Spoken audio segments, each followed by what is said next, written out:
Voici notre entrée avant le fameux plat dimanche face au Real Madrid. Une entrée de qualité parce que oui, c'est la Ligue des Champions. Le Barça accueille l'Olympiakos. Et je vous le dis, hein, c'est 3 points normalement. Le 11 probable d'après Sport, encore une fois, je pense qu'il y aura des légères modifications. Je pense que Pedri va quand même être aligné malgré tout. Je sais qu'il faut le reposer pour le Classico. Mais bon, un match en Pedri, je ne sais pas si Hansi le fera. Rooney Bardi est annoncé aussi comme titulaire, tout comme Araujo. Pour Araujo, je suis tout à fait d'accord. Et surtout, ce qui m'intéresse dans ce match-là, ce serait de voir Eric Garcia à droite. Parce que oui, Jules, il est pas bon. Il est pas bon, et comme je l'ai dit, pour le mettre en forme avant le Classico, il faut le mettre sur le banc. Ça va tilter dans sa tête et vous allez voir dimanche, il sera fort. Araujo, au vu de ce qu'il a proposé lors du dernier match, même si c'était plus sur l'aspect offensif, il sera normalement aligné aux côtés de Pau Koubarsi. Du côté des offensifs, Lamine Yamal, Rashford, Bardi à gauche. Franchement, c'est une première. Je ne sais pas ce qu'il fera là-bas. Et si c'est le cas, hâte de voir ce qu'il va proposer. À droite, on sait que voilà, il a cette faculté à pouvoir éliminer, mais dans le dernier geste, c'est encore très brouillon. À voir, pourquoi pas un repositionnement. Comme Rafinha de base, il était aligné à droite, il est passé à gauche. Il était extrêmement fort, donc pourquoi pas. Ce que j'attends du match de ce soir, c'est bien sûr les 3 points et la manière. L'entraîneur de l'Olympiakos a eu des déclarations en conférence de presse d'avant-match contre le FC Barcelone. Attendez, ne bougez pas. Concernant les faiblesses de Barcelone, leur style de jeu n'a pas changé depuis la saison dernière. Peut-être ont-ils dû changer beaucoup de joueurs à cause des blessures et il y a peu de continuité dans leurs mouvements automatiques. Je ne sais pas. Moi, je trouve sa remarque très bonne parce que rien n'a changé. C'est seulement les pions, c'est-à-dire les joueurs qui maîtrisaient le plus, qui sont blessés et avec qui on avançait, on gagnait des matchs, on arrivait à produire du beau jeu. Ils ne sont pas là. Donc, s'ils ne sont pas là, on est obligé de faire avec des joueurs qui n'ont pas l'habitude de jouer, qui ne sont pas titulaires. Donc, il n'y a pas d'automatisme et il y a beaucoup de choses qui ne rentrent pas en ligne de compte. On a perdu un Inigo Martinez qui est parti aussi, ça basculait aussi parce que c'était aussi le maître du hors-jeu. On ne presse plus, vu que le maître même du pressing, il est blessé. Franchement dit, rien ne va en fait. Ils poussent en disant qu'on verra jusqu'à où ira Lamine Yamal, mais il ne faut pas le comparer à Messi. Ce qu'a fait Messi est impossible à refaire. Et ça, même si je suis supporter du FC Barcelone, j'aime Messi, j'aime Yamal, mais c'est un manque de respect de comparer. Et même, c'est pas bien pour la carrière de Yamal de le comparer actuellement à Lionel Messi. Messi, il est incomparable.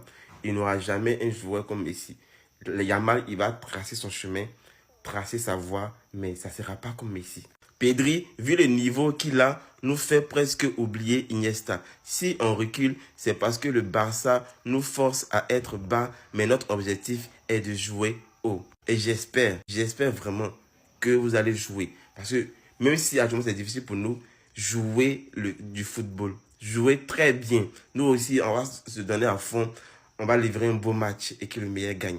Mais si on veut obligatoirement rentrer avec les 3 points. Dani Garcia, c'est un joueur de l'Olympiakos qui nous dit Pedri et Vitinha ont prouvé qu'ils étaient les meilleurs milieux de terrain au monde. À Barcelone, il y avait toujours les meilleurs. Quand j'étais à Eibar, j'avais Busquets, Xavi, Iniesta. Maintenant, ils ont Pedri. Barcelone a toujours des milieux de terrain qui font la différence. Jour de match, les gars, Barça Olympiakos. Le match là, à 18h en plus. Hein, ça... Et c'est pas vous, mais moi, ça me fait bizarre de voir le Barça jouer à 18h avec des champions. Parce que c'est tellement rare de voir le Barça jouer à 18h que ça me fait bizarre. Mais bref, on joue à domicile contre Olympiakos. On avait bien commencé la Ligue des Champions par une victoire. Après, on a perdu contre le PSG. Et là, le troisième match, les gars, il faudra gagner. Voilà, il n'y a pas d'excuse. Oui, c'est vrai, on a beaucoup de joueurs qui sont pas là, mais ça ne sera pas une raison. Voilà, on a domicile, on se doit de gagner. Voilà, il faut se relancer en Ligue des Champions. On a la liste de convoqués pour le match de ce soir, les gars. Et il n'y a toujours pas de Rafinha, toujours pas de Lewandowski, toujours pas de Garcia. Et Christensen qui est pas là aussi, les gars, et parce que ben, elle a attrapé la gastro, voilà. Andreas Christensen sous d'une gastro intérim et sera forfait pour le match contre Olympiakos. Mais par contre, Ferran Torres, lui, il est de retour. On nous avait pourtant dit qu'il ne sera pas là pour ce soir. Ferran Torres reçoit le feu vert médical et fait partie du groupe d'Anfield pour la rencontre en Ligue des Champions face aux Grecs. Du coup, la compo probable, ça serait ça, Rooney, Rashford, Lamine Yamal en pointe. À droite, Fermin Lopez en 10, Casado et Frankie de Jong au milieu de terrain, Pedri qui sera au repos, Balde, Araro, et Koubarsi et Eric Garcia en tant que latéral, Koundé aussi qui sera au repos. Donc s'il vous plaît les gars, s'il vous plaît, les 3 points. Voilà, c'est tout ce qu'on vous demande, les 3 points. Bon les gars, Je vois beaucoup parler du Classico. Vous savez comme moi, les Classicos, pour nous actuellement, c'est bidon. Après, vu notre forme actuelle, ça va être un peu plus compliqué. Mais en tout cas, le plus important, c'est que demain, il y a Champions League. 10 Champions League, 10 Coupes d'Europe. 10 Coupes d'Europe, victoire. Parce que le dernier match, on a perdu contre le Paris Saint-Germain. Chez nous. Là, on retourne chez nous contre l'Olympiakos. Adversaire à ne pas négliger, encore une fois. Comme tous les adversaires qu'on va affronter, malgré qu'on a eu un tirage favorable. En tout cas, pour la compo, Koundé, Koubarsi, Chesney, Eric, Baldé, Pedri, Casado, De Jong, Fermin, Yamal et comme vous pouvez le voir, Rashford en neuf. Je vous dis la vérité, je pense que ça va être la compo officielle. Parce que j'ai entendu dire que Hansi Flick avait essayé Rooney en tant qu'ailier gauche. J'ai du mal à y croire. Et le fait de voir Casado titulaire, ça me fait du bien parce que bon, font des mecs comme ça derrière. Enfin, surtout en 6. Parce qu'avoir deux pivots comme Pedri de Jong, c'est bien, mais il n'y a pas assez d'impact dans les matchs Champions League. Et Casado, c'est ce qu'il peut apporter de plus que De Jong et Pedri. En tout cas, là, vous voyez De Jong est en 10, mais ça ne sera pas lui. Pedri sera beaucoup plus haut que De Jong. Lamine Yamal titulaire, magnifique. Baldé et Koundé titulaire, magnifique.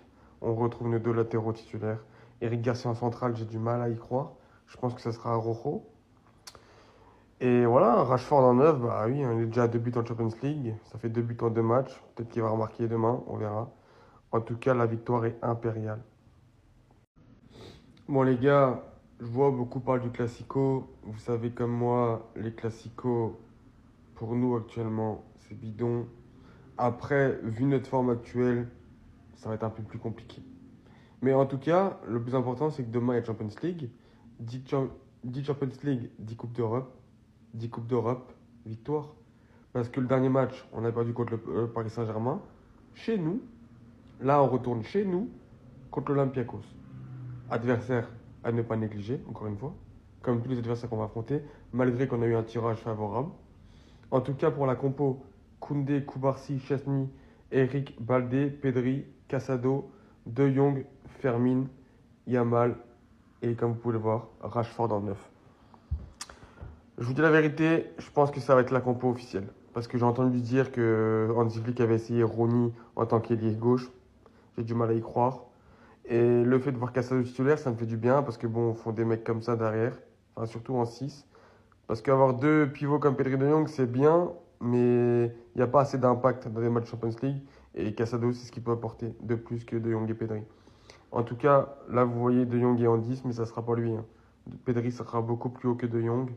Lamine Yamal titulaire, magnifique. Baldé et Koundé titulaire, magnifique. On retrouve nos deux latéraux titulaires.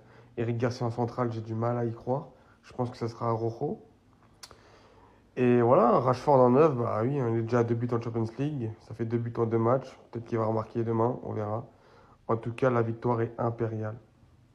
Bonjour à tous, jour de match. Voilà, faut se rattraper de la défaite du PSG. Voici les dernières infos avant le match de ce soir, tout simplement. Une bonne nouvelle est forcément accompagnée d'une mauvaise, donc on commence par la bonne. La bonne, c'est qu'on récupère Ferran Torres. Il était revenu de sélection avec une fatigue musculaire et du coup, il est totalement opérationnel pour ce soir. S'il joue pas ou très peu, vas-y, carré. Il avait manqué l'entraînement hier parce qu'il était malade, voilà, gastro-entérite pour Christensen, qui ne jouera pas du coup aujourd'hui. Bon, c'est pas une blessure musculaire, mais j'espère que parce que ça fait chier sinon.